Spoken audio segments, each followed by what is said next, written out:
Nakadikit lang yan sa body. Sa Hong Kong, meron tayong humidity. Minsan winter, minsan summer. Pag matagal na to doon sa store nila, ito, bumibigay na to, gumaganon. At pag nakita mo yan, kita mo, nakaangat yung sprays. Huwag mo nang bibili nyo. Hindi mo na yung matutuno. Kaya ano gagawin mo? Silip, kung diretso. Pag duling ka, hindi mo makikita ang diretso. Okay? And then, tingnan nyo rito kung makapal pa.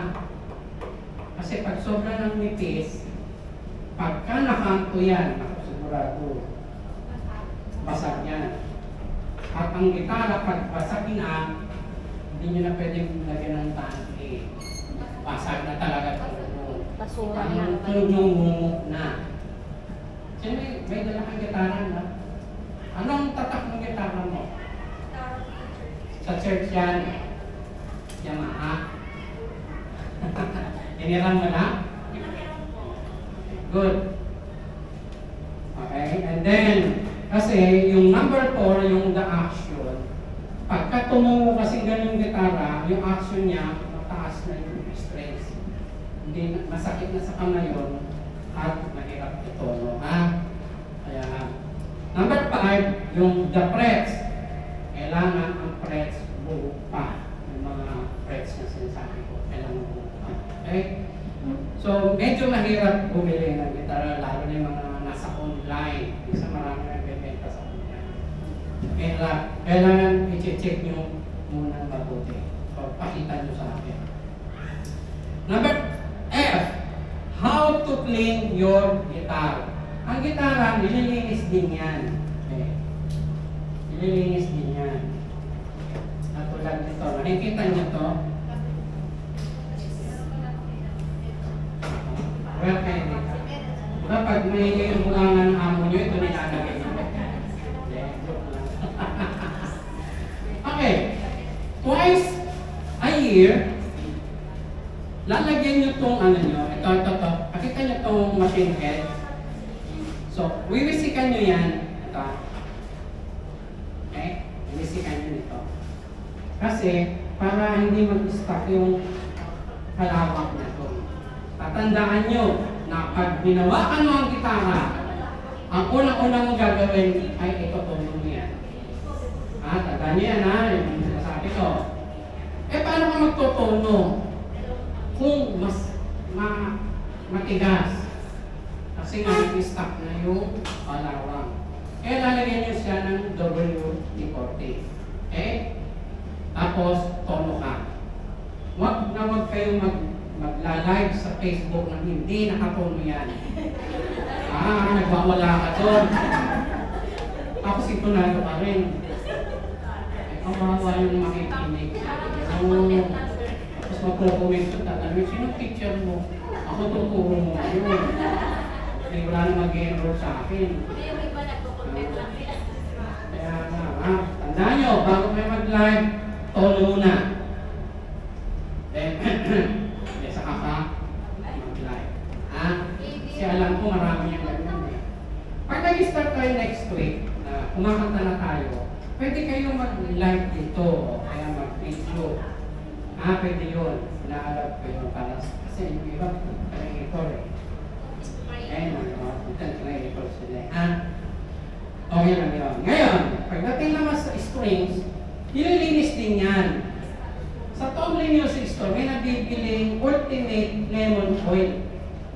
$30 na ito. Marami na ito. Pang good for 5 years na ito. Okay, so paano yung linis nito? Gagawin mo lang, o-open mo lang yan, at ipapahid mo dito sa string. Ipapahid mo. Pang-protect na ito para hindi agad kumapati ng strings mo. Kami, nung araw, dahil wala naman kaming pera, cooking oil. Lagay ko sa basahan, pupunos ko yan. Kasi wala kaming pera ng cooking oil.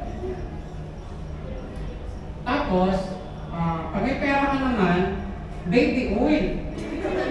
May pambili ka na ng baby oil eh. Pag walang cooking oil, diba? Nalaman ko, nung nagtuturo na ako sa Yamaha School of Music, bawal pa yun. yung strings ko kasi bawal pala. Ay, ko lang nalaman yun. Natututo na ako. Meron pala talagang ultimate nylon hapon. Okay? Meron pala. Ngayon, sa bagay naman, meron nang tinatawag na guitar Alice in it. $30 din doon sa online. So, gagawin mo lang, i-visit mo lang to sa tuyong basahan, tapos ipupunas mo. Yan ang gano'n. Kasi kami nung araw, pledge. Alam mo yun? Alam mo yung pledge? Oo, yun ang nilalagay ko. Para kuminta. Pero ito pala ang dapat sa Tomley Music Store. Maraming branch yun. Maraming branch ng Tomley Music Store. Ha? Ngayon, halimbawa, sir, wala akong sahod, wala akong pera. Wala problema yun. Tuyong basahan lang. Punas mo. Pwede na yun. Tuyong basahan. Then next week, kung pwede magdala kayo ng tuyong basahan, kahit kapiraso lang. Kasi, after natin gamitin yung gitara, kailangan natin punasan yung strings. Dahil yung pawis mo dito, pag napunta doon at di mo siya napunasan, pakidagad yun. Eh dito pa naman, mahalang strings. Ha? So, iingatan natin. Lalo na excited ko mag-gitara next week. Sir,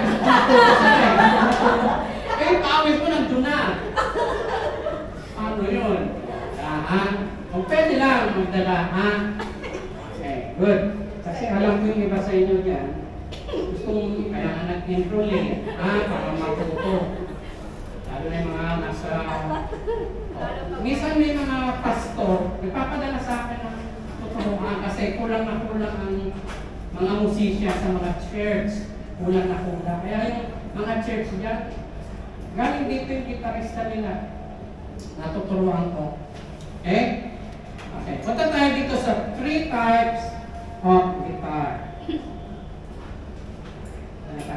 3 types of guitar. Okay, pasa natin sa likod.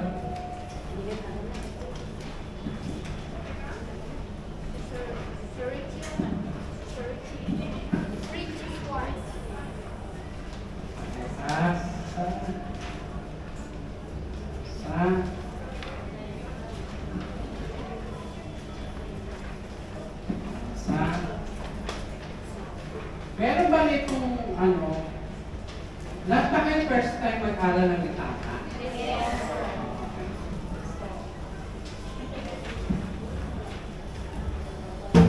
Okay.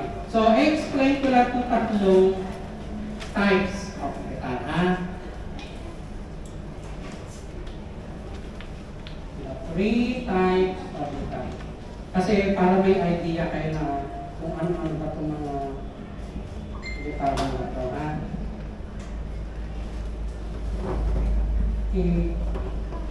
Ipatono ko lang isa.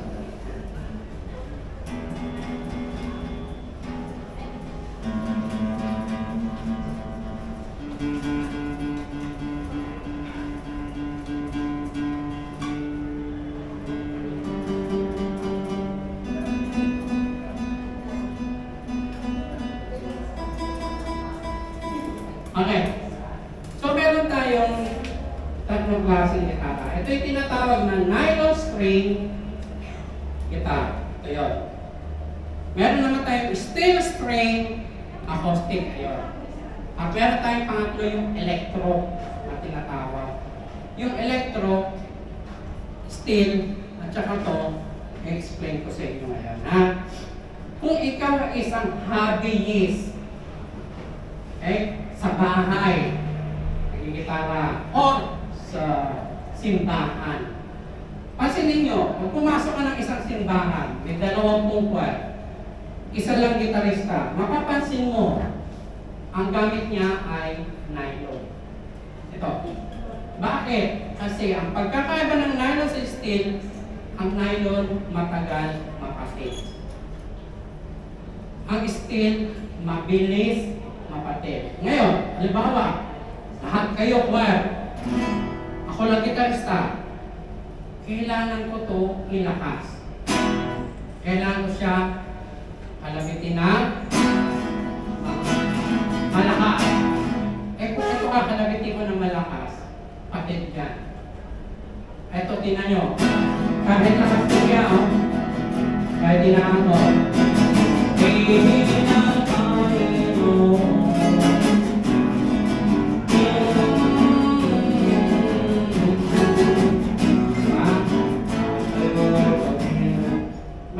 Hindi siya mamakatid. Pwede ko ilakas, makakanta lahat. Yun ang pagkakaiba nito. Nylon. Pag magtuturo kayo sa mga bata, yan. Pero pag ikaw ay gumamit ng steel, lalo ng electro, pag sinabing electro, kita mo may volume, nakasaksak siya sa ampli. Kita nyo? Yan. Pwede mo siya i-volume. And then, pag ginamit mo tong steel, pag pumunta ka sa mga folk house, mga folk singer, ito ginagamit kasi kailangan mo ito i-plucking. Ito yung plucking.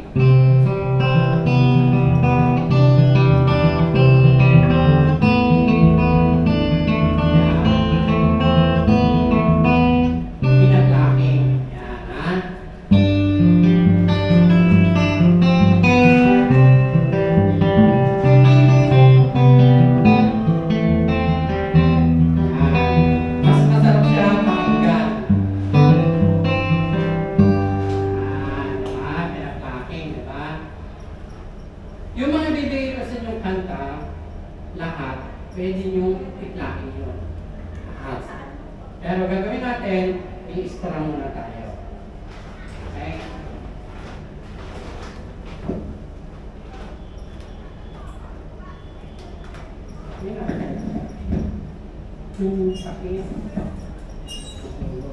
Okay. Kung natatandaan nyo si Freddy Aguilar, nung kinanta niya ang anak, nilagyan namin dito ng kapo. Kasi nung kasama ko siya noong tumutugtog, noong 1979, tumutugtog kami sa Bodega City, tatlo kasi banda. Pagka tumutugtog isang banda, nandun kami sa likod, nagkakapi kami ron. Okay? So, may kinukumpos siya. Sabi niya, Tokayo, tingnan mo itong kinukumpos ko. Then, pinakita niya sa akin. Sabi niya, lumisilang ka sa mundo ito. Nung natapos yung kanta, sabi ko, teka mo lang Tokayo. Ang lungkot ng kanta mo. Tungkol sa nagdrogang bata. Pero ba't dini-strumming mo? Ginawa no, ilagyan namin ang kapo rito. Okay? Kaya makikita nyo sa YouTube, may kapo yan dyan. Kita nyo, tingnan nyo. At tingnan nyo itong kamay ko, ganito ginawa niya. Dalawang daliri. Tingnan nyo sa YouTube ha.